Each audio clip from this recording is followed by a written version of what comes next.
Hi, good morning, my dear student. Today we are going to start your class 11th history, chapter 2, according to your syllabus, chapter 1, writing and city life. Class 11th, class 11th history, chapter 1, writing and city life.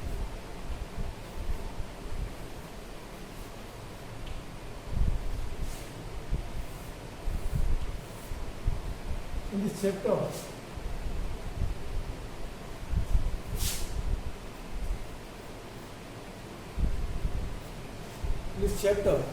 what we studied, I hope you have remembered. आपको याद होगा इस chapter में हम लोग पीछे क्या पढ़ रहे थे।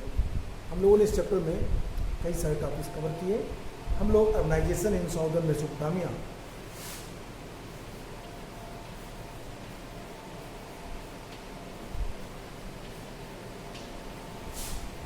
अर्बनाइजेशन इन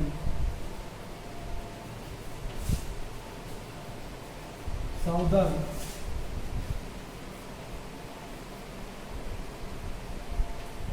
मेसोपोटामिया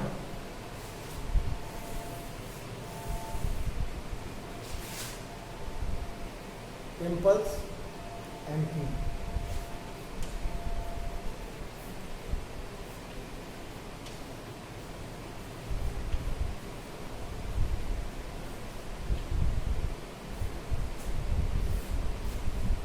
हम लोगों ने कल टेम्पल्स पे बात की थी। Dear student, I hope you have remember if you watched my previous video where I was clearly explained this topic. The first point, the temples, temple in Mesopotamia, where I firstly I discussed that in Mesopotamia, in the southern part of Mesopotamia, city was emerged. Sumer and Akkad, there were two cities, and in every and each city we have to come in the ground level. Every and each village have one temples. In this temple, that if you will see the temple architecture which was excavated in Mesopotamia, having seen that, we can easily categorize that this architecture belongs to temple, and this architecture is the common building, residential building. It was belief of the Mesopotamian people that temple is also a residence of God, like.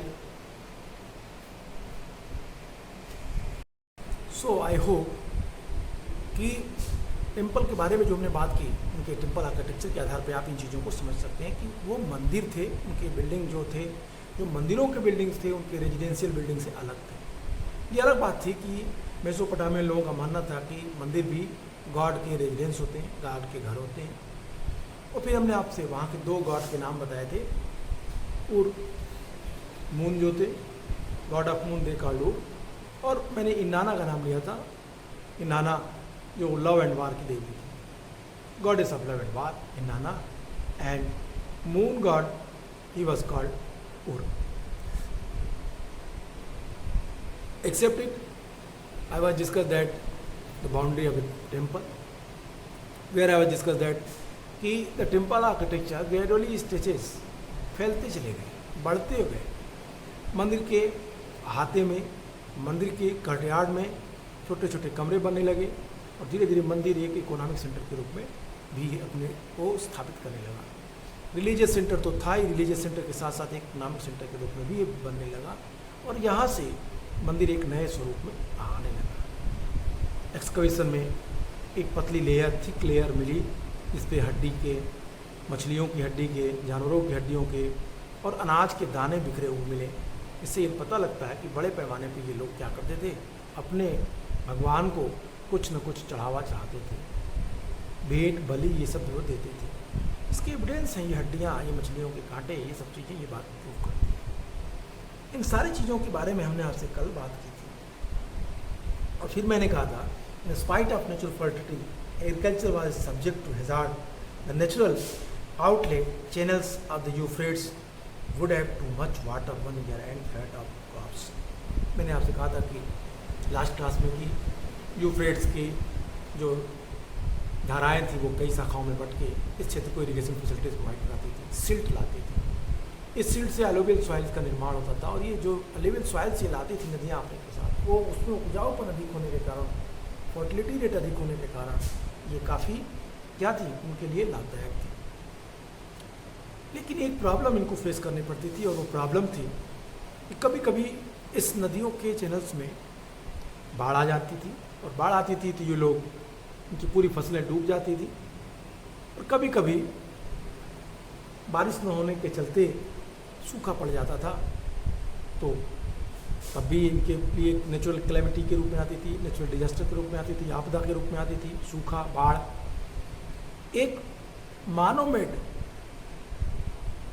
Disaster calamity भी थी, जैसे ऊपर के क्षेत्रों में रहने वाले लोग, और मेरा कल का आप वीडियो देखें तो मैंने बहुत अच्छे से समझाया इसको कि ऊपर के बेड में रहने वाले लोग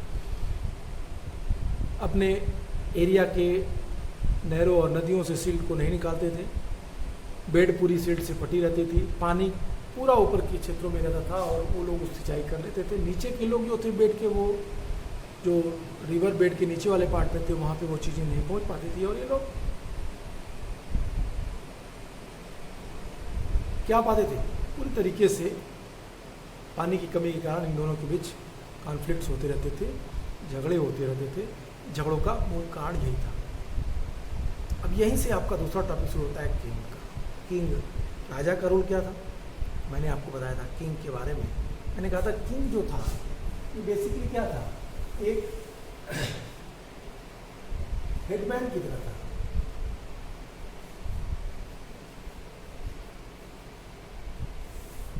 ये लोग छोटे छोटे कबीलों में बटे थे और एक दूसरे के ऊपर अटैक करते रहते थे।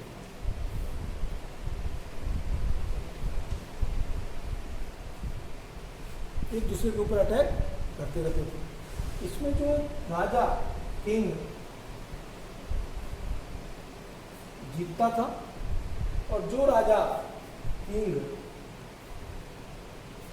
हारता था, तो जीतने वाला राजा हारने वाले राजा के सारी चीज़ों को उसका अधिकार होता था, उनके लोगों पे, उनके प्रॉपर्टी पे, उनकी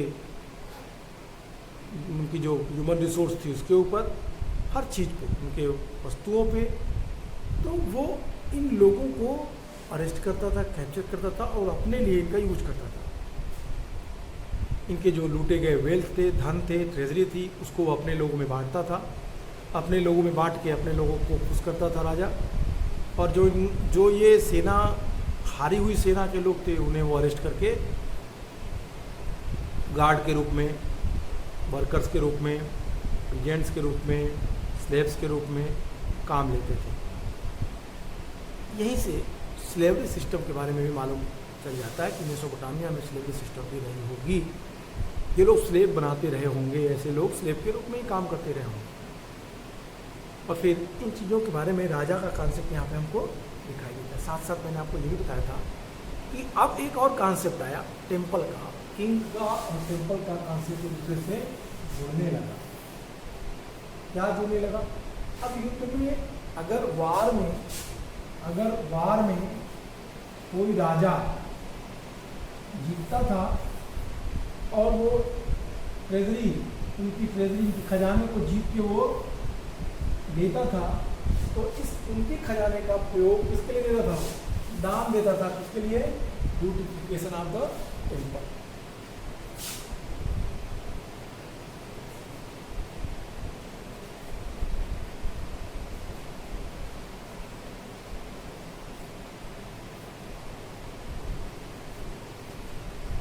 ब्यूटिफिकेशन ऑफ टेम्पल, मंदिरों के सुंदरता के लिए precious stone,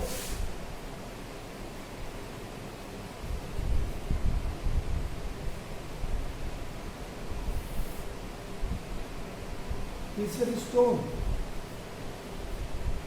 metal like gold,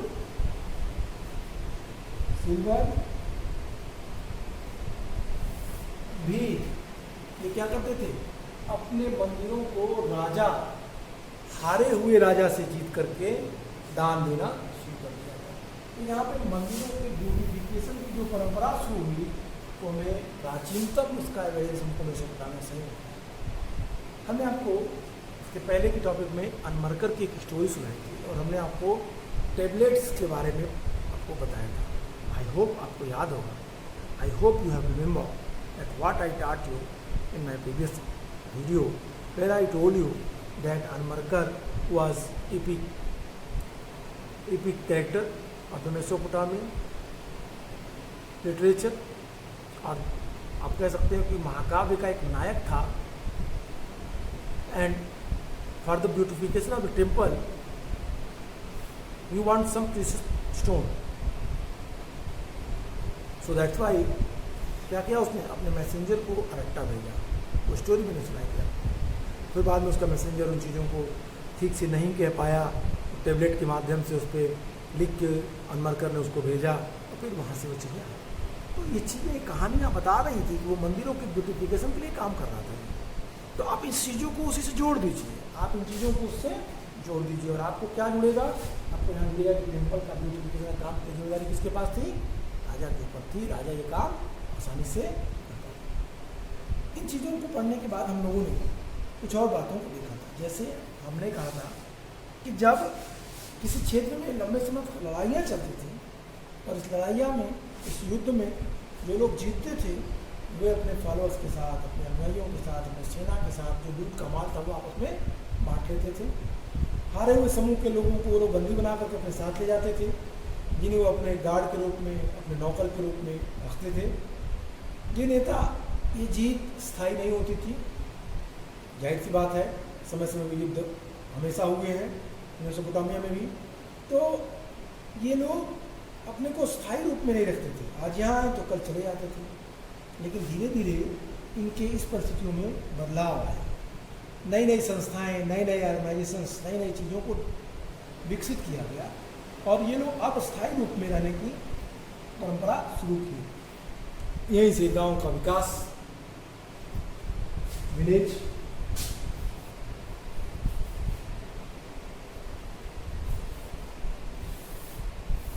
और फिर विलेज से ही इंटरेक्ट होकर क्या मिला, हर विलेज में क्या था, टेम्पल्स। अब यहीं से मंदिर और गांव और मंदिर बनने शुरू हुए और ये परंपरा शहरों में भी हमें दिखाई देती है। गांवों के साथ साथ ये चीज़ें हमें शहरों में भी दिखाई देती है। इन लोगों ने अपने देवताओं को खूब भेंट भी चढ़ाए, उत्कृष्ट पत्थर, कीमती वस्तुएं, धातु देवता के लिए उन्होंने भेजा और इससे मंदिर की जो धन संपदा थी वो धीरे धीरे बढ़ने लगी। जैसा कि अनमरकर से जुड़ी एक पोएम के बारे में हम लोगों ने, हम अगर पारस्परिक हितों को सुदृढ़ करने वाले विकास के एक ऐसे दौर की कल्पना करें जिसमें हेडमैन हो, विलेजर्स हों, और फिर किस तरीके से इन लोगों ने अपने को विलेज में, हेडमैन ने क्या किया, विलेज कॉन्सेप्ट किया, अपने लोगों को बसने के लिए इन्हें क्या किया, प्रोत्साहित किया, और फिर जिससे वे आवश्यकता पड़ने पर तुरंत अपनी इकट्ठी सेना, जिससे वो क्या करें, अगर हेडमैन को किसकी ज़रूरत हो, आर्मी की ज़रूरत हो, तो ये किससे अब आर्मी कलेक्ट करेगा, ये विलेजर्स से अपनी आर्मी बना लेगा। तो गांव के कॉन्सेप्ट का विकास भी इसी तरह से हुआ। आसपास के रहने से स्वयं को अधिक, अगर ये लोग गांव में रहें, सपोज ये लोग अगर विलेज में रहें, तो विलेज में रहने वाले लोग अपने को क्या करेंगे, पहली बात एक दूसरे से ये लोग यूनाइट रहेंगे, और यूनाइट रहेंगे तो इससे क्या फ़ायदे होंगे, अब फ़ायदा समझ लीजिए। फ़ायदा, हेडमैन को तुरंत क्या मिल जाएगी, हेडमैन को तुरंत इससे, हेडमैन को इससे तुरंत क्या मिलेगी, एक हेडमैन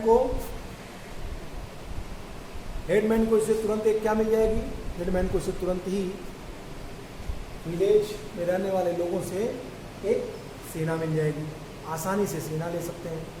दूसरी तरफ ये गांव के प्रत्येक व्यक्ति साथ साथ रहने के कारण अपने को ज़्यादा सुरक्षित महसूस करेगा उन लोगों की तुलना में जो अलग अलग रहते हैं।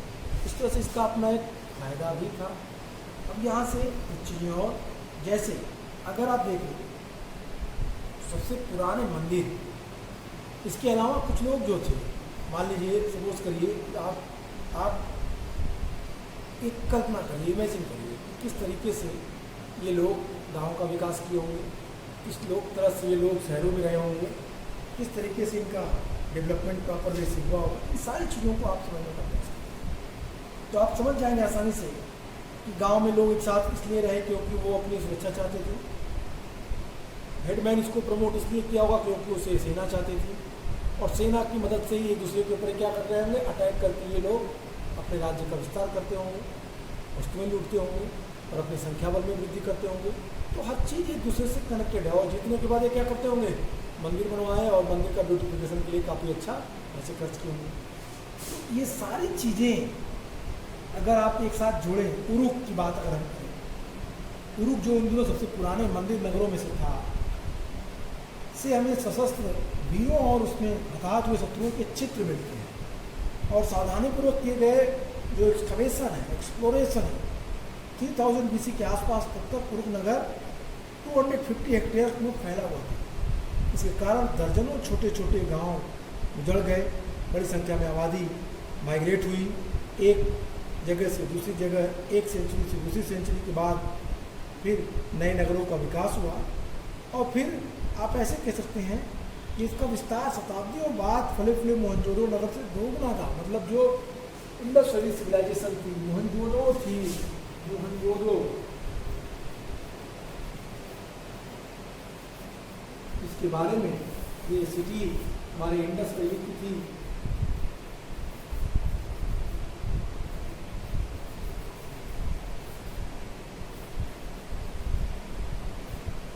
हमारी इंडस वैली की थी, तो इंडस वैली की जो चीज़ें थी, जो नगर था, इससे 2 गुना बड़ा था।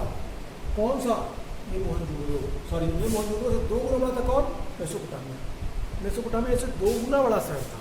तो 250 हेक्टेयर, 250 हेक्टेयर्स ये सभ्यता फैली हुई थी, विस्तृत थी। इन चीज़ों को अगर आप ध्यान से देखें तो आप ये कल्पना कर सकते हैं कि शहर का विस्तार कितने बड़े क्षेत्र में रहा होगा। यहाँ ये भी उल्लेखनीय है कि उरुक नगर की रक्षा के लिए के चारों तरफ काफ़ी पहले से ही एक सुदृढ़ दीवार बना दी गई थी। उरुक नगर 200 to 400 AD तक था। चलिए मैं कुछ चीज़ों को और आपको एक्सप्लेन करता हूँ, इसको आसानी से समझने के लिए। इसमें कुछ चीज़ें बहुत महत्वपूर्ण हैं।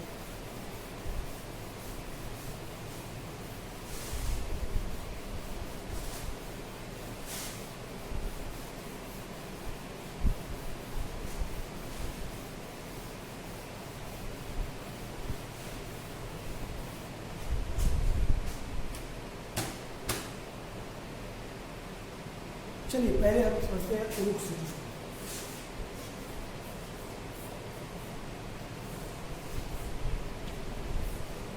उरुक सिटी क्या थी? उरुक सिटी एक रिलीजियस सिटी थी।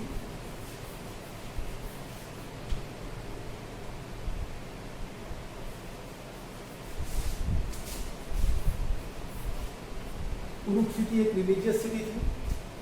अब उरुक सिटी जो एक रिलीजियस सिटी थी, इसका विस्तार कितने में था? मेरा 250 हेक्टेयर में। कहता है ये कितने बड़े क्षेत्र में था? कहता है ये मोहनजोदड़ो से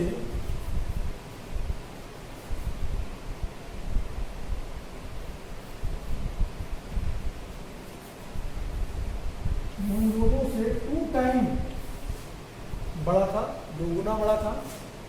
अब इसके साथ साथ कहता है कि उरुक सिटी का एग्जिस्टेंस कब से कब तक था?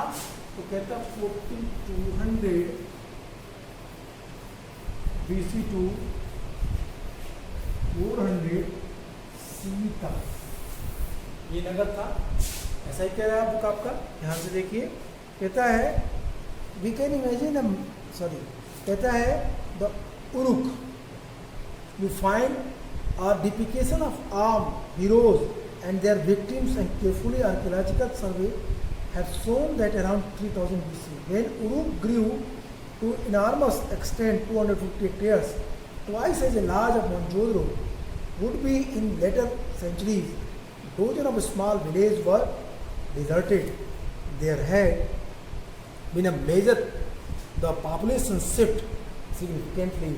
Uruk also came to have the defensive wall at a very early date. कहता है उरुक के चारों तरफ क्या था? उरुक के चारों तरफ एक डिफेंसिव वॉल थी, एक डिफेंसिव वॉल, एक चार दीवारी थी। सुरक्षा के लिए चारों तरफ क्या थी? एक चार दीवारी बनी थी। ये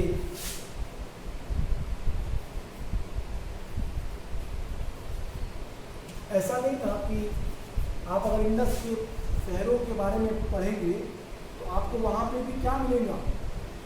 ये चार दीवारी मिलेगी, सुरक्षा की दीवार मिलेगी।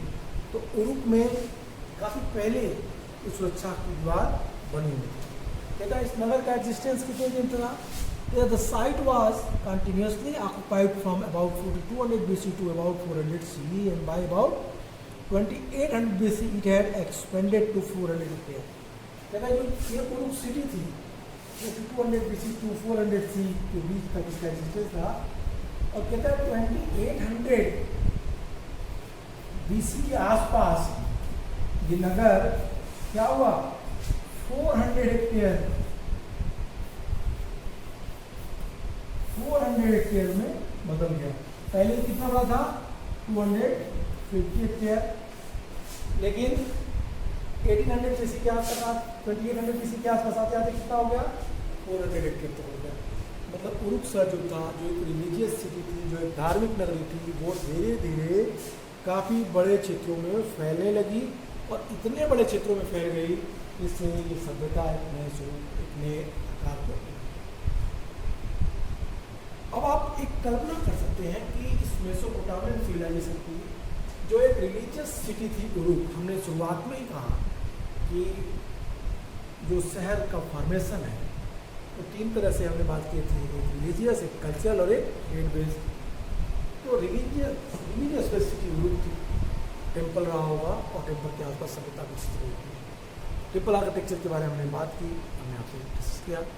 तो कहता है कि इसका एक्सपेंशन देखें, इस नगर का आप विकास देखें। तो कहता है पहले कितना हुआ था?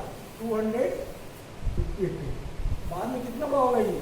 400 हेक्टेयर में कन्वर्ट होगा। कब? 2000 BC के आसपास। पहले ये मोहनजोदड़ो से कितना था? उरुक सिटी मोहनजोदड़ो से 2 टाइम बड़ा था, लेकिन बाद में और बड़ा हो गया। आप सोच सकते हैं, इन आधारों पर इन चीज़ों को समझ सकते हैं। आगे देखिए, कहता है war captives and local people were put to work for the temple or directly for the rulers. This rather than the agricultural tax was compulsory. Those who were put to work were paid rations. Hundred of rations list have been found which give the against people's name the quantities of grain, cloth, or oil allotted to them. It has been estimated that one of the temples took 150 men working 10 hectares a day, 5 years to build. अब यहाँ पे दो चीज़ें बताता है। कहता है कि लंबी लिस्ट है, उस लिस्ट पे राशन की पूरी सामग्री लिखी गई है। प्रत्येक व्यक्ति को राशन दिए जाते थे, उनको खाने के लिए वस्तुएं शहर उपलब्ध कराता था शहर का प्रशासन। सीधे कहता है कि यदि आप इन युद्धबंदियों को देखें, जो कैप्टिव्स, जो पकड़े गए लोग हैं, स्थानीय लोगों को अनिवार्य रूप से, युद्धबंदियों और स्थानीय लोगों को अनिवार्य रूप से मंदिर का अथवा प्रत्यक्ष रूप से शासक का काम करना पड़ता था। ये जो पकड़े गए लोग थे, ये या तो मंदिरों के लिए काम करते थे या तो शासक के लिए काम करते थे। अब यहाँ पे काम करने के साथ साथ कृषि कर भले ही इनको नहीं देना पड़ता था, इनको रेवेन्यू टैक्स नहीं देना पड़ता था, पर काम इनको करना ही करना था, अपने मंदिर के लिए या अपने नगर के लिए। तो काम करना इनकी आवश्यक आवश्यकता थी, जो इनको होना था। कहता है इसके बदले इन्हें क्या मिलता था? जो लोग काम करते थे उनके लिए काम के बदले अनाज दिया जाता था। सैकड़ों ऐसी राशन सूचियाँ मिली जैसे काम करने वाले लोगों के नाम के आगे दिए जाने वाले अनाज की क्वांटिटी, उन कपड़े की क्वांटिटी, तेल की क्वांटिटी लिखी रहती थी। एक अनुमान के अनुसार इन मंदिरों में से मंदिर को बनाने के लिए 1500 आदमियों ने 5 साल तक प्रतिदिन 10 घंटे काम किया। पहला मंदिर जब बना तो मंदिर को बनाने के लिए 15 साल तक काम किए गए। 500 आदमी ने काम किया, प्रतिदिन काम किया, और काम के बदले इनको क्या दिया जाता? कपड़े, खाना, राशन, ये चीजें दी जाती थी। My dear, if you will read your book, the last paragraph, with the rulers, I hope you have remembered that what we studied. अभी तक हम लोगों ने जो पढ़ा उसमें मैंने मंदिरों की पूरी विशेषताएं आपको बताई कि मेसोपोटामिया में कहता है कि सीधा सीधा कि 15,000 men, 1500 men working 10 hours a day, 5 years to build। कहता है एक टेम्पल को बनाने में, टेम्पल्स को बनाने में, मेसोपोटामियन टेम्पल्स बनाने में कितना खरा है? कहता 1500 men। ओके, 1 डिजिट कह रहा है। इसके बाद कहता है नेक्स्ट की वर्किंग 10 hours। ओके, 10 hours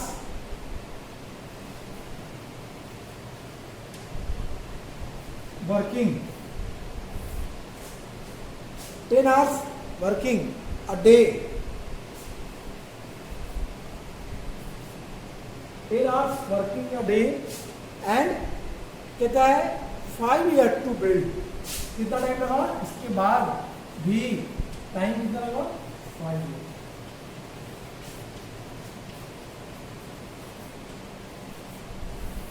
एक बड़े मंदिर को बनाने में एक लंबा समय लगता था मेसोपोटामिया में, क्लियरली एक्सप्लेन किया गया।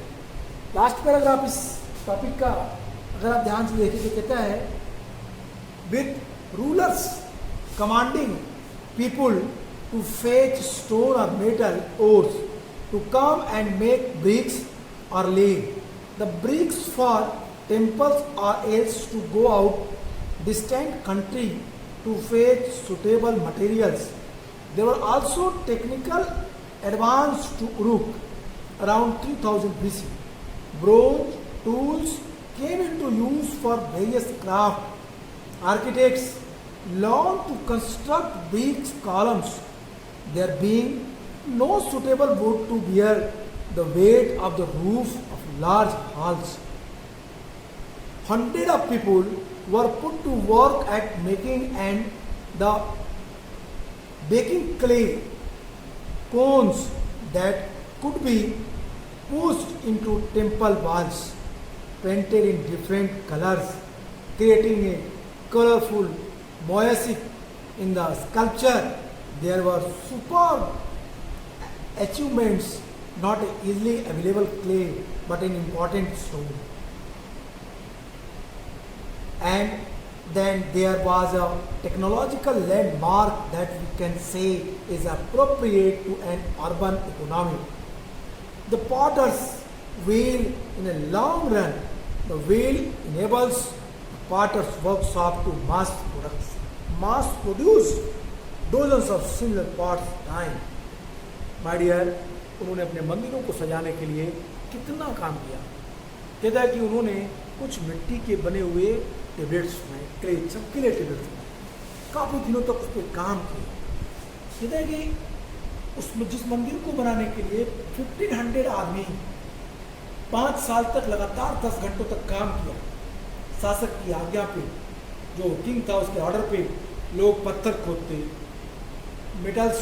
मिनरल्स लाते और फिर उससे मंदिरों का निर्माण करते। दूर देशों से जाकर मंदिर के लिए उपयुक्त सामान लाने के कामों में लोग जुटे रहते। 3000 BC के आसपास उरुक में खूब टेक्नोलॉजिकल डेवलपमेंट हुआ। इस प्रकार शिल्प और कांसे के औजारों का, ब्रॉन्ज के टूल्स का प्रयोग हुआ। वास्तुविद जो आर्किटेक्ट थे ने ईंट पिलर्स बनाना सीख लिया था, क्योंकि उन दिनों बड़े बड़े कमरों की छतों के बोझ को संभालने के लिए सहतिर बनाने हेतु तो लकड़ी नहीं मिलती थी। तो अब जरूरी थी क्या कि एक पिलर्स पे पूरी चीज़ों को रोकने की कला आनी चाहिए। That is what I am saying. सैकड़ों लोगों को चिकनी मिट्टी के कोन बनाने और पकाने के काम में लगाया जाता था। इन कोन को विभिन्न भिन्न रंगों में रंग कर मंदिरों की दीवारों में लगाया जाता था, जिससे दीवारें विभिन्न रंगों से सुशोभित और सुंदर लगे लगते थे। जो मूर्तिकला के क्षेत्र में उच्च कोटि की सफलता प्राप्त कर ली इन लोगों ने, आसानी से बहुत ही सुंदर मूर्तियाँ बनाने लगे। और धीरे धीरे टेक्नोलॉजिकल डेवलपमेंट के कारण जो परिवर्तन आया, वो जो अर्बन कल्चर थी, जो शहर की इकोनॉमी थी, उसको उसने प्रभावित किया। अंतिम लाइन जब कहता है कि द पीपुल्स में वेल क्वार्टर्स का क्या है, तभी जो प्रौद्योगिकी क्षेत्र में जो सबसे बड़ा परिवर्तन था वो था कि कुम्हार के चाक का निर्माण। आगे चलकर कुम्हार ने जो क्वार्टर्स व्हील थी, जो कुम्हार के चाक थे, इससे न केवल पहिए बने बल्कि इससे अच्छी धातु की मूर्तियाँ, अच्छी धातु की वस्तुएँ ये लोग बनाने लगे। ये अपने में सबसे यूनिक और महत्वपूर्ण बात है। I hope you are getting understand what I am saying my dear. This is the very very important things. ये चीज़ें, ये टॉपिक बहुत सारी बातों को बना दी है। इस टॉपिक में हमने कई सारी चीज़ों को पढ़ा, जैसे किस तरीके से मंदिरों का विकास हुआ, किस तरीके से मंदिरों में लोगों ने काम किया, किस तरीके से राजा ने मंदिरों के लिए दान दिया, मंदिरों के ब्यूटिफिकेशन के लिए राजा ने अपने लोगों को दूर दराज के क्षेत्रों में भेजा, और किस तरह से विभिन्न ग्रुप के लोग अलग अलग कामों के लिए इस काम में जुड़ गए। और एक रेवोल्यूशनरी चेंज आया मेसोपोटामिया में, दैट वाज वाटर्स व्हील, कुम्हार के चाक का था। कुम्हार के चाक का प्रयोग करके एक बड़ा परिवर्तन इन लोगों ने किया। That is what I am saying. I hope you are getting understand. This is the paragraph which we completed. आज हम नेक्स्ट क्लास में नेक्स्ट पैराग्राफ को पढ़ेंगे। तो आज के लिए इतना ही। Good bye.